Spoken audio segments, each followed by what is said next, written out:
All right, hello everyone, welcome to GROOT. Today we'll be hearing from Jack Davidson on homological stability in a general context. Great, thanks very much for the introduction, and thank you very much for allowing me to speak. I've really enjoyed the talks when I've managed to get along to them, so thanks very much for organising them. So today I'm going to talk about homological stability, kind of in the most general context that is possible. So maybe before I start, I should say that everything that I'm going to say is expository, so none of this is my own work, and it's based on the paper Homological Stability for Automorphism Groups by Randal-Williams, who's at Cambridge, and Natalie Wahl, who is in Copenhagen. I would strongly recommend, if you want more details, to go and have a look at that paper.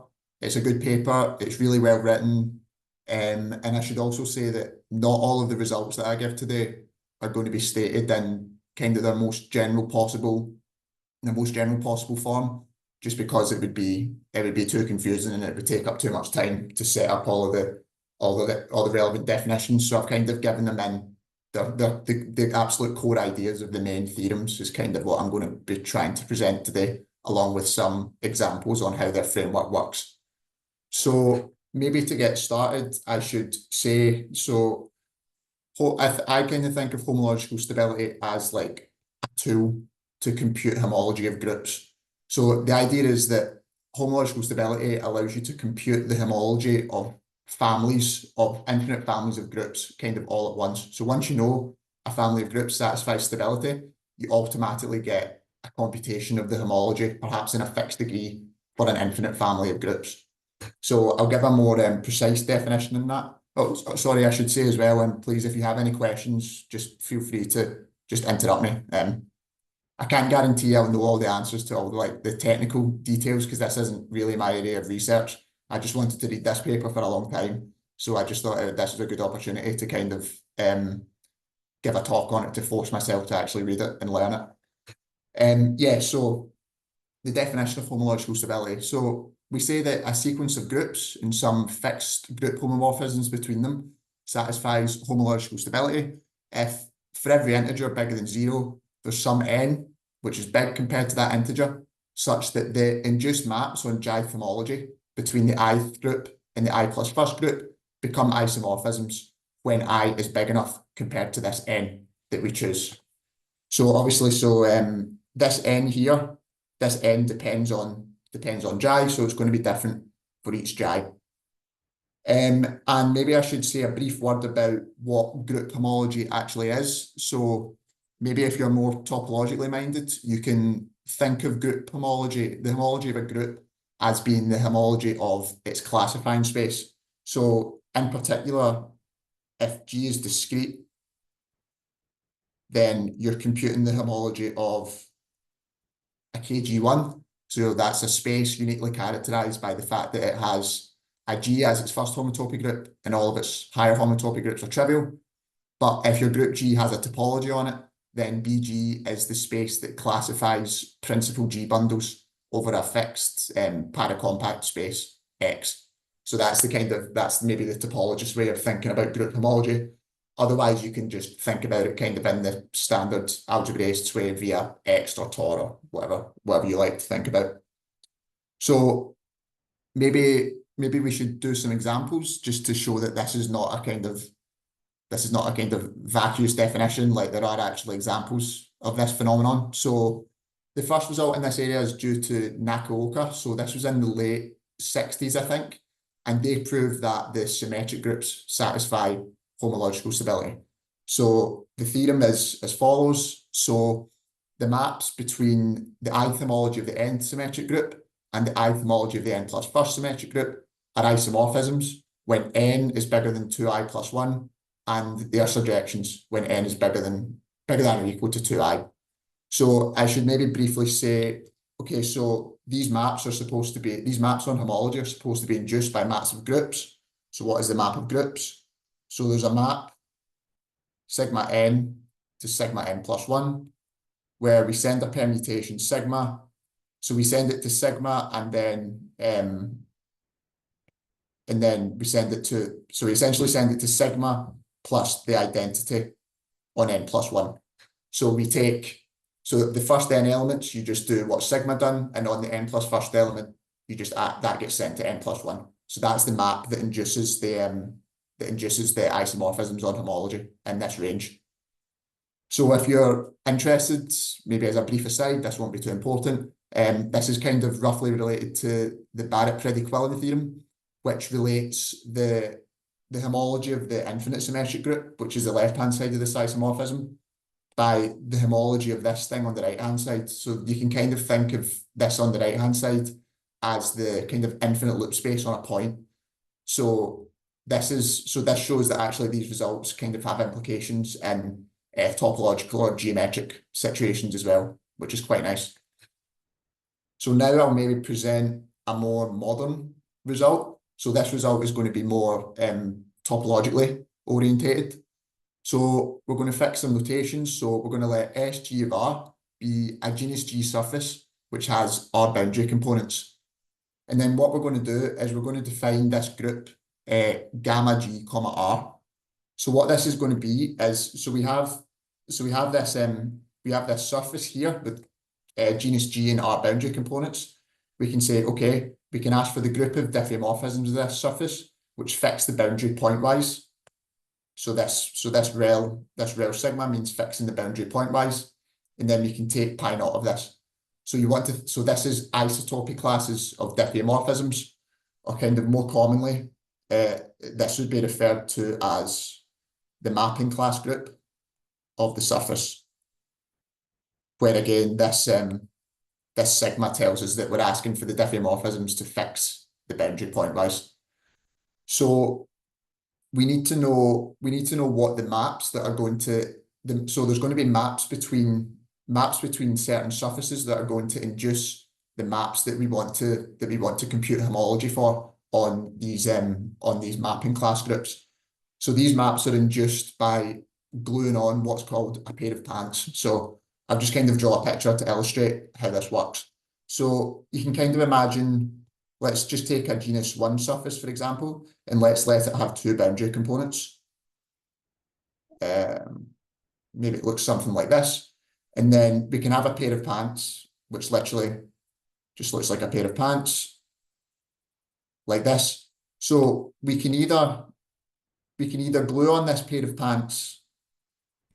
We can either glue on this pair of pants here, so we can glue both the ends of the end of the pair of pants that has 2 boundary components onto the 2 boundary components of the surface. Or else what we can do is, oh, that's not very good. Or else what we can do is we can glue it on the other way.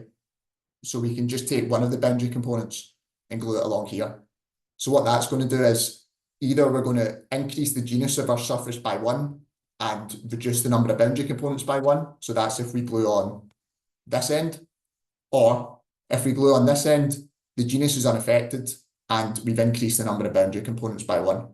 So essentially what we get is this manifests in maps that look like this. So this is the map that we get from gluing on the 2 boundary component end of the pair of pants. And this is the map that we get from gluing on the 1 boundary component end of the pair of pants. And these are the maps that are going to induce the maps on the mapping class groups. And these are the ones that we're going to check satisfy homological stability. And that's exactly what they do. So this is a result due to various people. So Hara, Ivanov, Bolson and Wahl were the main attributions that I could find.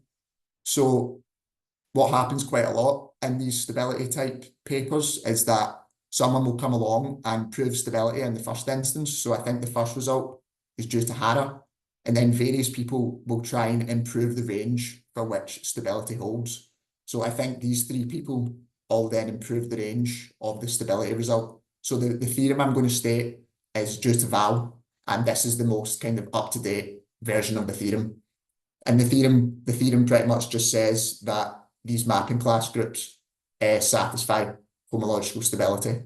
I won't read out the ranges, but this is the range associated to gluing on 2 ends of the pair of the 2 boundary components of the pair of pants, and this is the range for gluing on 1 boundary component of the pair of pants. So I should maybe also make a remark that there are like there are many, many more examples of families of groups which satisfy stability. So the general linear groups do, but only when the coefficients are, I think it's when the coefficients are like a PID or something like that, so a principal ideal domain. The braid groups satisfy stability. Automorphisms of free groups also satisfy stability. And we'll come back to this example later as well, and I'll give a wee bit more of a detailed kind of overview on this example. So something that was noticed by Quillen was that there was actually a general kind of strategy that you could use to prove stability. So if you have a family of groups and you want to know, okay, does this family of groups satisfy stability? There's a kind of sequence of steps that you can go through, and these are like the canonical way to check if a family of groups satisfies stability. So there's kind of 4 steps to Quillen's argument. So the first step is that you want to construct a family of simplicial objects, Wn, and you want the ith group to act on the ith simplicial object. Sorry, this should be a Y here. Yeah, you want the ith group to act on the ith simplicial object. You want that action to be transitive on the vertices of the simplicial object. You want to know that for some stabilizer, the stabilizer of this action on a P-simplex is a previous group in the sequence. So quite often what ends up happening is that the previous group in the sequence is Gn minus P minus 1, where the group Gn is acting on the complex Wn.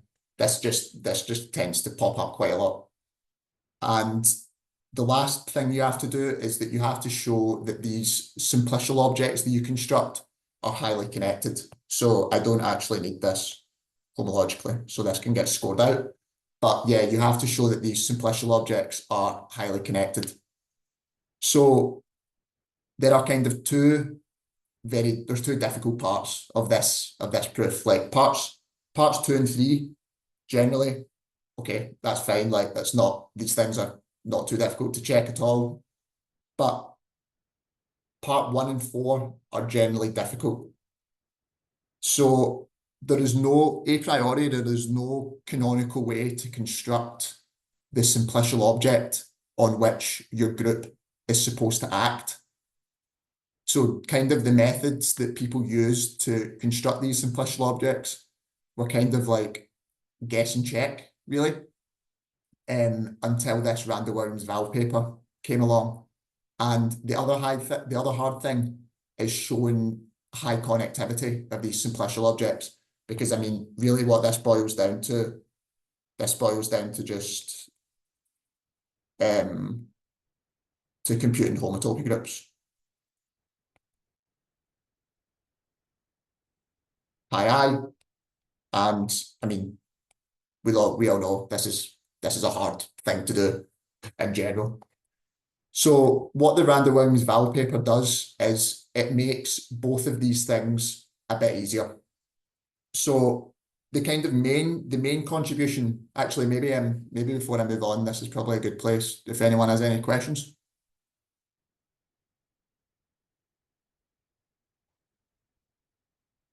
No? Okay, perfect. So yeah, so the main contribution of the Randal-Williams and Wahl paper is that given a family of groups, if you want to run an argument to check if these groups satisfy stability, then they give you a machine which, if you input a sequence of groups, it outputs for you a candidate simplicial object on which the groups act. So they kind of give you this is almost like a canonical choice of what the simplicial object should be, given a family of groups that you want to check if it satisfies stability or not. So, and the consequences of this is that, one, you kind of are able to recover all of the results that are already in the literature, or maybe not, I won't say all of them, but a lot of the results that are already in the literature in like a systematic framework, which is quite nice. So their argument is essentially a categorification argument. And then with particular choices of categories, these end up reproducing all of the known examples that are in the literature, which is good. And so that's like a good sanity check that their machinery is actually good and it works. And secondly, you end up getting extensions of results to things called twisted coefficients. So what this means is, so if you're computing the homology of a group, I've kind of been talking implicitly about the homology of a group G with coefficients in a trivial Z module. However, if you want, you can compute the homology of G with coefficients in M, where M is a G module. So, and these homology groups depend on the action that you choose of G on M. So the Randal-Williams and Wahl framework, because of its generality, they can also recover new results with coefficients that are now not just coefficients in the trivial Z mod in the trivial G module, but coefficients in non-trivial G modules, whatever choice of M you want to make. So which is quite nice. So not only do they reproduce all the known results, they also give new results for these twisted coefficients. So these are new. And yeah, so for an example, they give stability for the symmetric groups with some twisted coefficients, which I can't remember off the top of my head, but it's in their paper somewhere if you want to have a look at that. So we need to know, okay, so we're going to proceed by saying, okay, so what is the machine that ends up producing these simplicial objects for us? And I said that it proceeds by a certain categorification argument. So we need to first define what the relevant categories in the story are going to be. And these are things called homogeneous categories. So a monoidal category, C with the monoidal structure, which we write as the sum, and the monoidal unit 0, we're going to call that homogeneous if the monoidal unit is initial in that category. And for every pair of objects, A and B of the category, the homs from A to B are a transitive OP B set. And secondly, there's a canonical map from A to A plus B, and then and we want that map once we induce the map on the automorphisms, we want that map to be injective, and we want it to have a prescribed image. So maybe I should just clarify some things here. So this is a transitive OP B set under post-composition.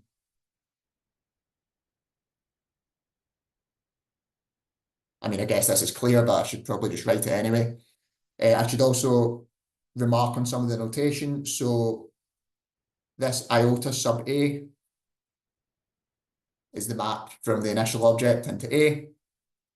And I'm kind of implicitly identifying B with its identity morphism, and I will probably use this abusive notation again throughout the talk. So just ask me if you're confused at any point about that.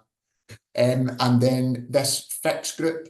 So if we have a map, F from X to Y in our category, sorry, it's called G here. If we have a map G from X to Y in our category, the fixed group of G is the F and the automorphisms of Y, such that post-composing with F fixes the map G. It's exactly what you think it is. So there's a kind of canonical example of this, of such a homogeneous category. So this is the category of finite sets and injections between them. So this is important because this is related to stability for the symmetric groups. So this category is going to come up again when we go back to the example of the symmetric groups. And the point is that the groups that we want to consider stability for are going to arise as automorphism groups of certain objects in these categories. So the groups, so say it's a group GI, so it's going to arise as an automorphism group of X to the I for a certain object X and C, where we want C to be a homogeneous category. And you can and this is like So we're pretty much just forcing conditions on the category, which make some of the things in Quillen's, some of the things that are required to be true in Quillen's construction be true. That's kind of that's what you should think about if you're thinking about why a homogeneous category is essentially just to force some things in Quillen's construction, or Quillen's argument, sorry, to work. So if these things are supposed to be kind of the input to the machine that's going to produce these simplicial objects, then it would be good if we had a kind of plentiful supply of them. So we want to know that there are actually a decent number of examples of such things. So the way that we're going to construct these examples are, we're going to construct them from monoidal groupoids, and we're going to go through something called the bracket construction, which is a construction due to Quillen. So I will outline this construction. So if we start with a monoidal groupoid, we denote by U of G the bracket construction on that groupoid. And what that is it's a category that has the same objects of G, and a map from A to B in U of G is an equivalence class of pairs X comma F, where X is an object of G, and F is a map from X plus A into B. And we're going to say that two pairs XF and X prime F prime are equivalent in this category. If there's an isomorphism G from X to X prime, which kind of makes the obvious diagram commute. So there's a diagram which looks like this.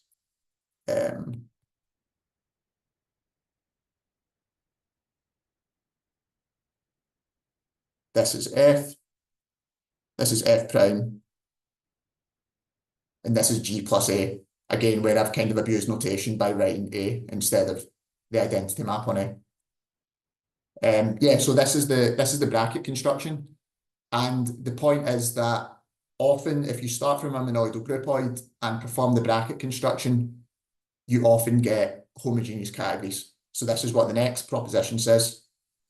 So I've got an extra F in here, so that this is not an if and only if. So the category obtained by performing this bracket construction is homogeneous if it satisfies cancellation, which is this first property here. So that's if A plus C is isomorphic to B plus C, then A is isomorphic to B.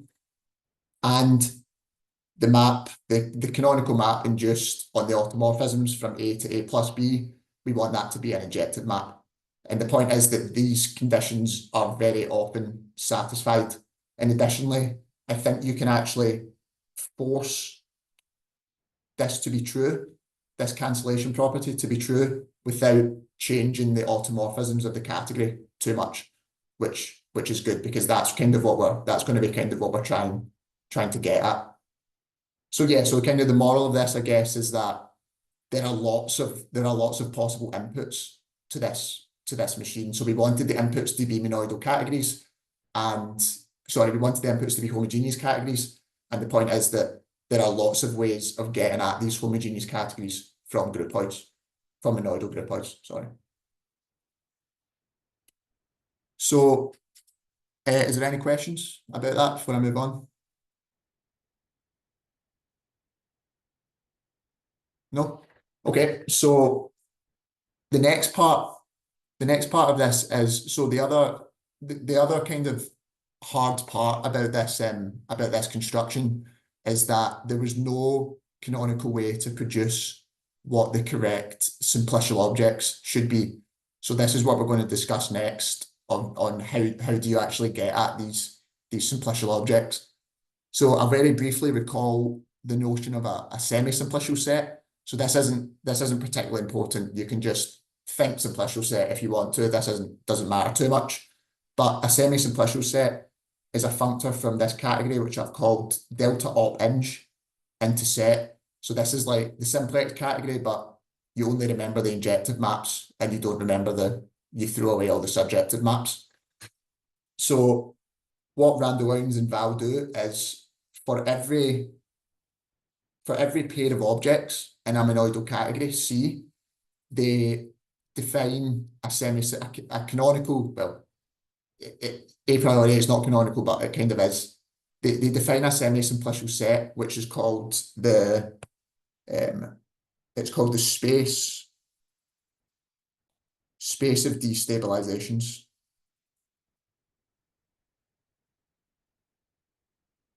Associated to AX.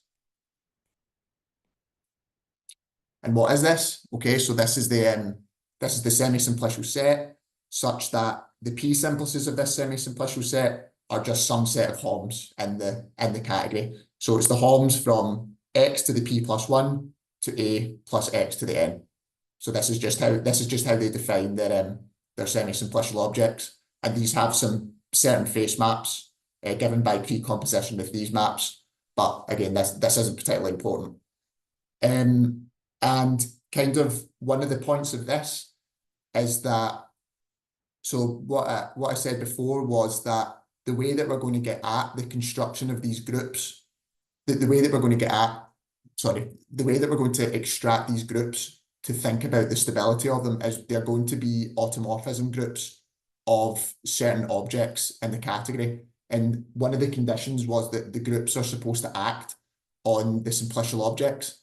And this is exactly what we get here. I mean, these automorphism groups act by definition on these simplicial objects, again, just by post-composition by automorphisms.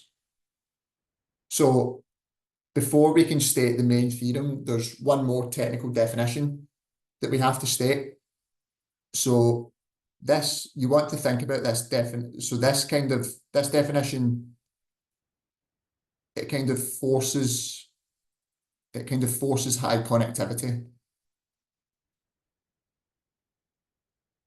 So this is not something that follows automatically from the Randal-Williams and Wahl framework. So this is something that you really do have to still check. So I guess this is still the hardest part of the argument.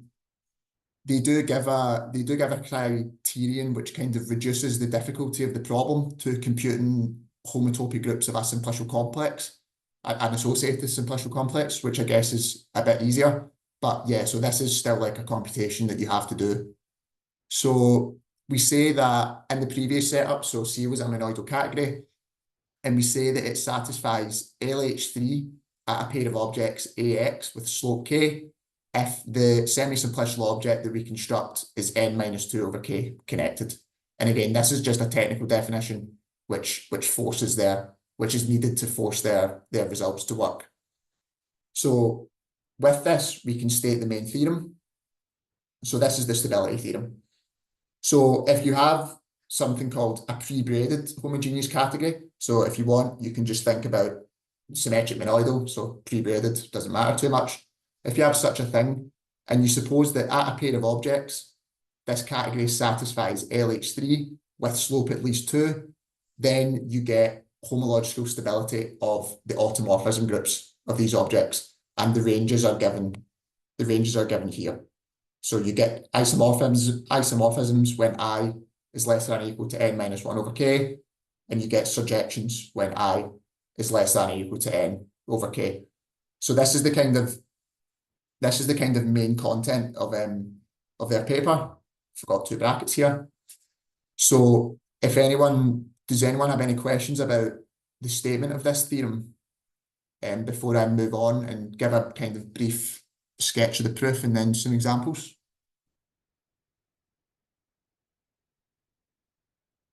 No? Okay, that's fine.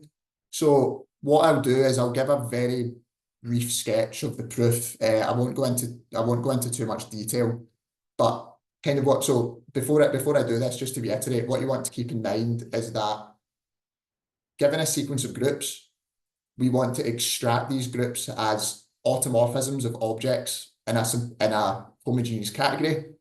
And then if at that pair of objects, we know that the complex associated to it is highly connected, then we get stability for free by this theorem of Randal-Williams and Wahl. So that's the model of the story that I've kind of been trying to tell so far. So I'll give a brief sketch of the proof. So if we write Gn to be the automorphisms of A plus x to the n, and we write Wn for the space of destabilizations associated to such an object. So pretty much the proof goes by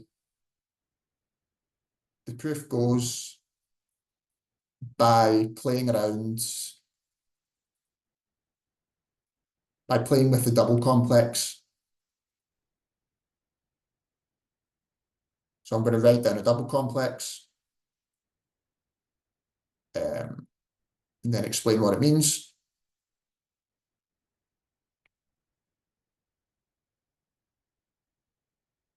Sorry, that should be n plus 1. So on this side, we have the chains associated to the chain complex associated to the simplicial object. And here we have, you want to think about this as like a projective resolution of the group by z gn plus 1 modules or something like that. So really how the proof is going to proceed is we're going to filter this complex in 2 different directions. And because of the assumptions that we've made, we're going to end up being able to perform an inductive argument, which is going to give us stability in a certain range. So maybe in a wee bit more detail. So we know that Wn plus 1 is, so that's n minus 1 over k connected. That's because of this LH3 assumption. We know again that Wn plus 1 is, so this is a transitive Gn plus 1 set. So this is because the category is homogeneous, and one of the conditions on a homogeneous category was that the automorphisms of the codomain in a Hom set act transitively on that Hom set, and the Wn's are exactly defined as a Hom set in a homogeneous category. The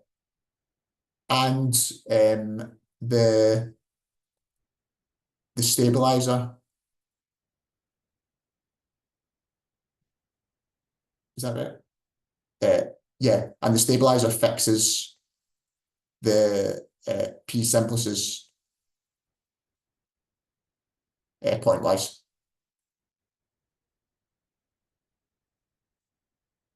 And lastly, there's a map, which I'm going to call this, which goes from Gn minus P to Gn plus 1. And this is an isomorphism onto stab of sigma P for sigma P, a P simplex. Okay, so what does this actually buy us? So this pretty much buys us that once we filter the double complex in 2 ways. So we can kind of filter it. We can filter it in this bullet direction or in this or this star direction, and we can take homology in both ways. So we know that when we take homology in the star direction and the change direction, that's going to be trivial when the degree is less than or equal to n minus 1 over k, just because of the high connectivity assumptions. And if we take the homology in the bullet direction, then we get a spectral sequence whose first page looks like this. And this, by the kind of remark above, remark C, this is G, the homology of G, n minus P, where I guess P is in a range here. So then the proof just goes by, so the proof goes by analysing the differential D1 from E, sorry, I guess it's E, should be the differential from E01 to E minus 1, and pretty much what happens is that sometimes this map is 0, sometimes it's the map on group homology, and then you show inductively that, sorry, this should be -1 I mean. And you show inductively that the homology of the groups vanishes in a certain range, and you do that by using all of the assumptions pretty much that or all of the observations that we've made already. So that's a kind of very, very rough overview of the proof. I realise I've not given a lot of detail there, but if you'd like more detail, again, the proof is not, it's not too difficult. So it really is just a spectral sequence argument. And I think the nice thing is that really it all just boils down to just running Quillen's argument, Quillen's original strategy, kind of in this general context. So really there's not much new in the actual proof of this theorem. It's the bits that lead up to it that are the really interesting parts, I think. So I kind of want to do a couple of examples to show kind of as proof of concept that this thing actually is going to reproduce some results, some stability results that we already knew. So we want to think about, so the first example that we had for stability was stability for the symmetric groups. So to do that, to start thinking about the stability for the symmetric groups in this kind of categorified manner, we want to think about a category such that the automorphisms of objects in that category kind of encode the symmetric groups in some way. So the kind of obvious way to do that is if you start with, so we're going to start with the symmetric monoidal groupoid of finite sets and bijections between those finite sets. And the monoidal structure is going to be the disjoint union of sets. So kind of by definition, if we have the automorphisms of a finite set with n elements in this groupoid sigma, that's exactly going to give us the symmetric groups. So the symmetric groups appear as the automorphisms of objects in this category. So we want to perform the bracket construction on this because we want a homogeneous category that we can feed into this machine. So we want to know that this category is actually going to be homogeneous. So there's a couple of things that we need to check. So ignore this middle one, we don't actually need this. So we need to check that cancellation holds. So we're in sets, so this is quite easy. So if A disjoint union, if A disjoint union C is isomorphic to B disjoint union C, then A is isomorphic to B. Again, we're in sets, so this is nice and straightforward. So this is true. And again, we're in sets, so this last one is kind of obvious, if you will. So what does this tell us? This tells us that the category U sigma is homogeneous. So that's good. So we have a candidate for feeding into the machine, which is a good start. So we would like to know, okay, what actually is, so we know that this category U sigma, whatever it is, it's homogeneous, but it would be nice to know what it actually is. If we could get a concrete description of it, then that's going to make our life a bit easier. So we know that when we perform this bracket construction, so the objects are the same as the objects of the original category. So these are just finite sets. And we know that a map from A to B in U sigma is a class of pairs. X, F, and we know that XF is equivalent to X prime F prime if there's some G from X to X prime, such that the diagram that I wrote down before commutes. So it's x plus a to x prime plus a, and these both go to b. So this is f prime, and this one over here is g plus a. So if you kind of write that out a bit more explicitly, it tells us that we want the map f, which is going to be equal to f prime composed with g disjoint union a, and this is going to be a map from x disjoint union a into b. So, and pretty much what this, so for this condition to hold, this requires that f and f prime agree when you restrict them to a. Both these restrictions are injective, and that these maps are actually characterized by this fact. So the fact that the maps are injective automatically characterizes the maps that you're allowed to choose.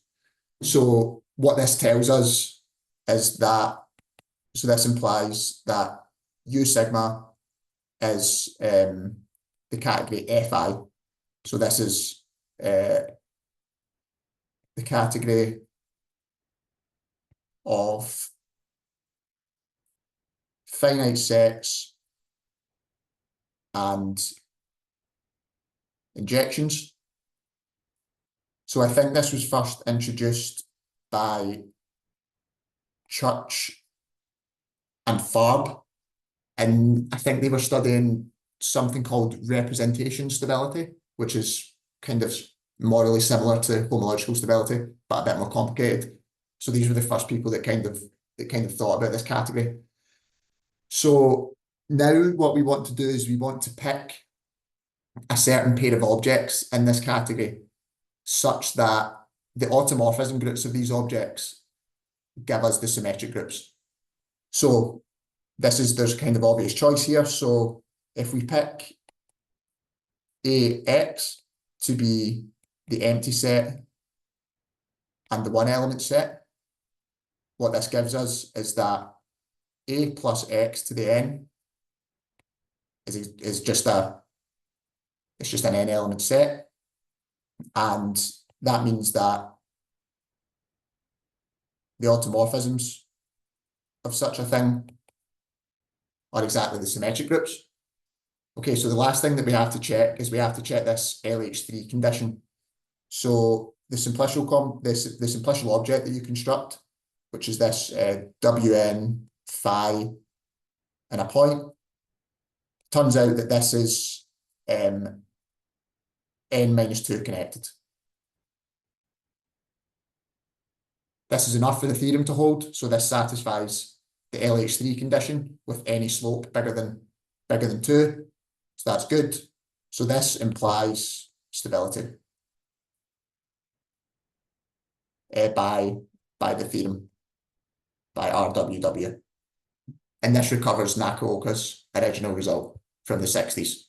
So this is good, like proof of concept that the machine actually works and it spits out the right answer, essentially. Is there any questions about that example before I do one more?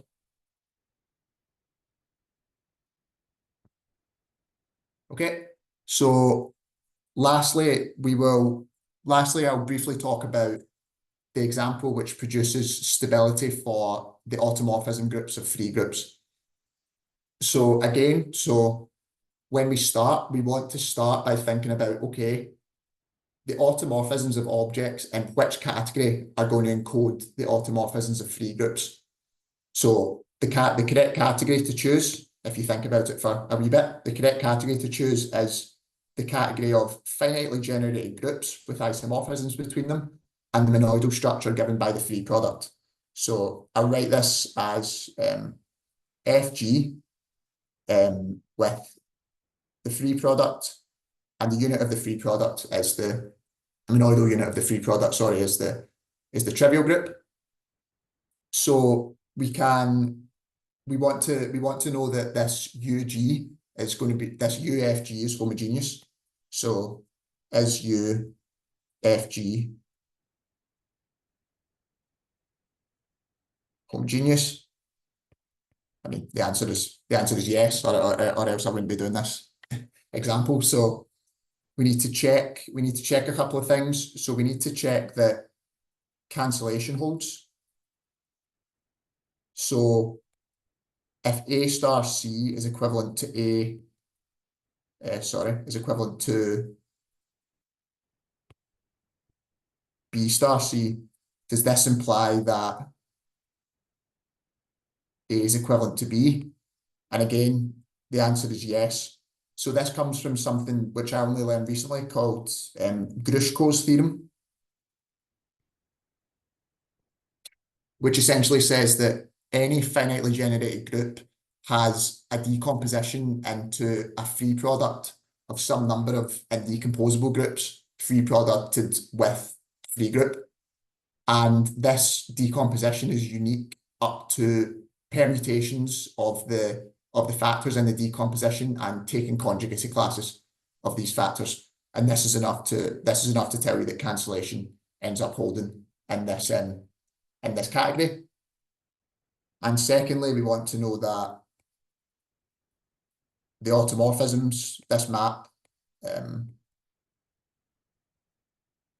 is this injective? Again, the answer is yes. So we get that. So this implies that U F G is homogeneous.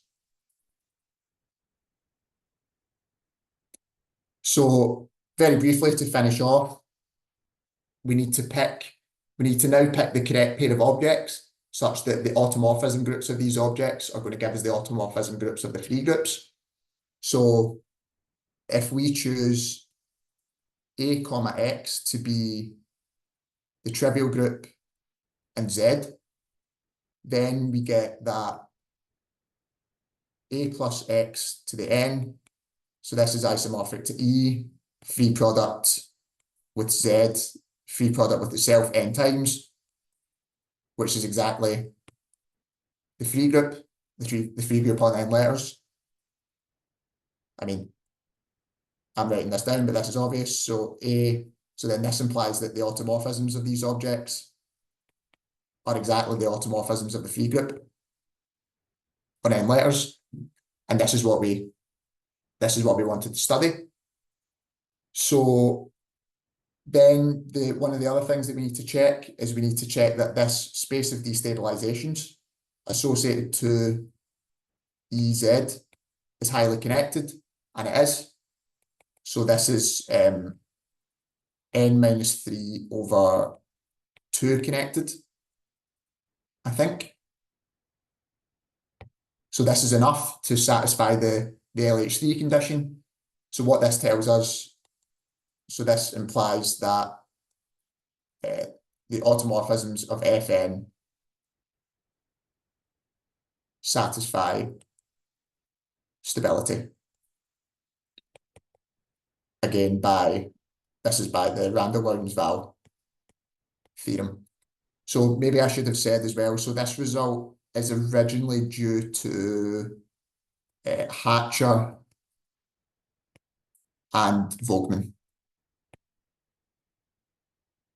in the late 80s or early 90s. I think this paper was published. Yeah, I think that's probably all. I think I'll probably stop there. So thank you very much. Great. So let's thank Jack for a wonderful talk. And as Julie mentioned in chat, the slides for this are available on the website. Does anyone have any questions for the speaker?